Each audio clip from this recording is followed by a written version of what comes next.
সকলকে স্বাগত আমার ইউটিউব চ্যানেল সায়েন্স এডুকেশন 2024 সামনেই সেপ্টেম্বরের 13 তারিখ থেকে একাদশ শ্রেণীর প্রথম সেমিস্টারের পরীক্ষা। এবার নতুন সিলেবাস, তাই একাদশ শ্রেণীর ছাত্রছাত্রীদের সুবিধার জন্য আমি প্রত্যেক পর্বে পর্বে বিভিন্ন চ্যাপ্টারগুলোকে নিয়ে আসছি। যেমন এর আগে দুটো ভিডিওতে এনেছিলাম উপমন্যু কথা, তোমরা জানিয়েছো কেমন হয়েছে অবশ্যই। এবং এই পর্বে আমি নিয়ে চলে এসেছি তোমাদের প্রথম কবিতা, একটা বর্ষা বর্ণনাম, এবং সেখান থেকে যেসব গুরুত্বপূর্ণ প্রশ্নগুলো পরীক্ষায় আসার মতন সম্ভাব্য প্রশ্নাবলী সেই সম্পর্কে আলোচনা করা হয়েছে। তোমরা প্রথম থেকে একদম শেষ পর্যন্ত প্রশ্নগুলোকে দেখো। যদি বুঝতে না পারো, কোনো জায়গায় অসুবিধা হয় মনে হচ্ছে, অবশ্যই কমেন্ট করে জানাবে।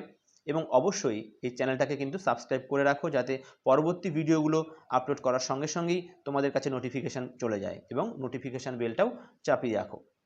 চলে আসছি আমরা প্রথম কবিতা বর্ষা বর্ণনাম। এই পর্বে আমরা 24টা প্রশ্ন নিয়ে এসেছি। পরবর্তী পর্বগুলোতে আমরা আনতে থাকবো প্রশ্নগুলো, তোমরা দেখতে থাকো। তাহলে আমাদের আজকের আলোচ্য বিষয় হলো একাদশ শ্রেণীর নতুন সেমিস্টারের, অর্থাৎ ফার্স্ট সেমিস্টারের বর্ষা বর্ণনাম যে কবিতাটা রয়েছে সেটা নিয়ে শুরু করব। আমি প্রশ্ন রেখেছি আজকেও প্রথম পার্টে বর্ষা বর্ণনামের। গুরুত্বপূর্ণ প্রশ্নগুলো তোমরা একদম প্রথম থেকে শেষ অবধি দেখে নাও, যাতে তোমাদের পরীক্ষার জন্য খুব সুবিধা হয়। যেমন প্রথম প্রশ্ন রাখা হয়েছে, বর্ষা বর্ণনাম কবিতার রচয়িতাকে, অর্থাৎ কে লিখেছেন? মহামুনি বাল্মীকি।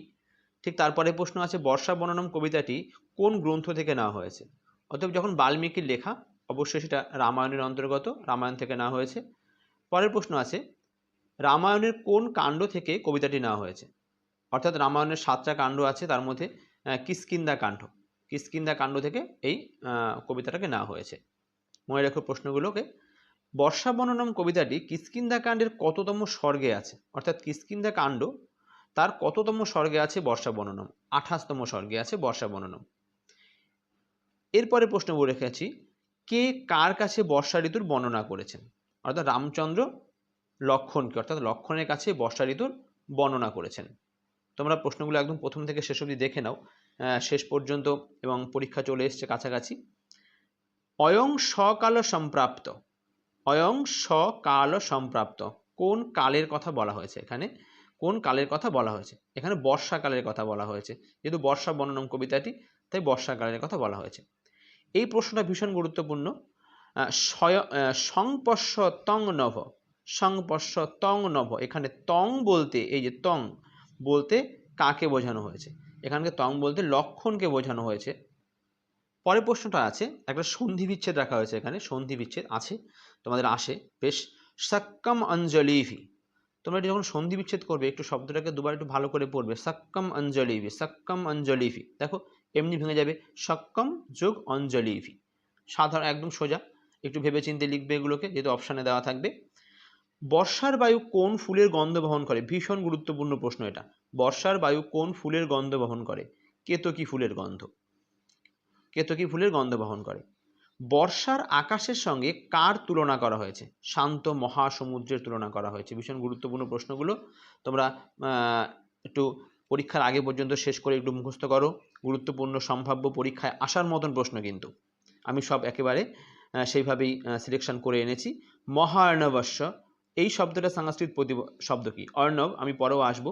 অর্ণবস্য তাহলে মহাসাগর, অর্থাৎ সমুদ্র, মহাসাগরস্য সংস্কৃত প্রতিশব্দ বলেছে। বর্ষাকালে মেঘের পতাকা হিসাবে কাকে চিহ্নিত করা হয়েছে? বর্ষাকালে মেঘের পতাকা হিসাবে কাকে চিহ্নিত করা হয়েছে? বিদ্যুৎ পতাকা, মনে রাখো বিদ্যুৎকে। তাহলে বর্ষাকালে মেঘের পতাকা কি? প্রশ্ন থাকতে পারে বিদ্যুৎ। আচ্ছা, বর্ষায় মেঘের মালাকে, কাকে মালার সঙ্গে তুলনা করা হয়েছে? বলাকা, অর্থাৎ বক, বলাকার এখানে বকও থাকতে পারে।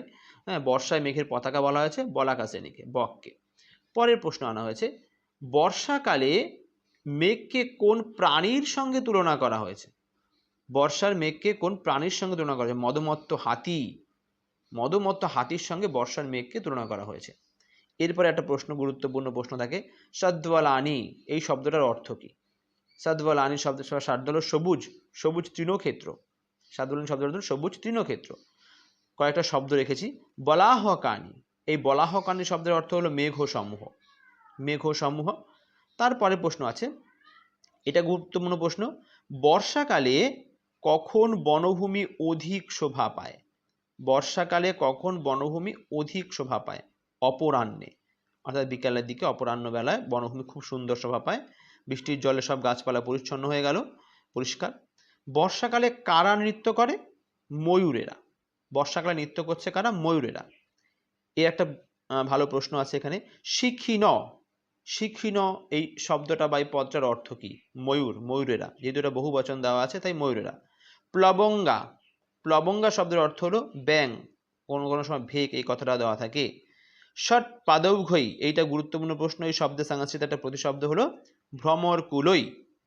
তোমাদের যেমন আরেকটা টাইপের প্রশ্ন আসে শূন্যস্থান, আমি কিছু শূন্যস্থান রেখেছি, তার প্রথমটা দিয়ে দিয়েছি এখানে। বলছে মেঘোদর বিনির্মুক্তা, মেঘোদর বিনির্মুক্তা, এই শূন্যস্থান দিয়ে এটা লিখেছে শীতলা, এখানটায় কি বসবে? উত্তরটা লিখেছি আমি কর্পূরদল, অর্থাৎ মেঘোদর বিনির্মুক্তা কর্পূরদল শীতলা। তোমরা ভিডিওগুলোকে প্রথম থেকে শেষ অবধি দেখতে থাকো এবং অবশ্যই চ্যানেলটাকে সাবস্ক্রাইব করতে ভুলবে না, যাতে সর্বপ্রথম তোমাদের কাছে প্রত্যেকটা প্রশ্নের উত্তর তোমাদের কাছে পৌঁছায়। এর পরের পার্টে আমি আবারও কিছু প্রশ্ন নিয়ে আসবো। আজ এই পর্যন্তই।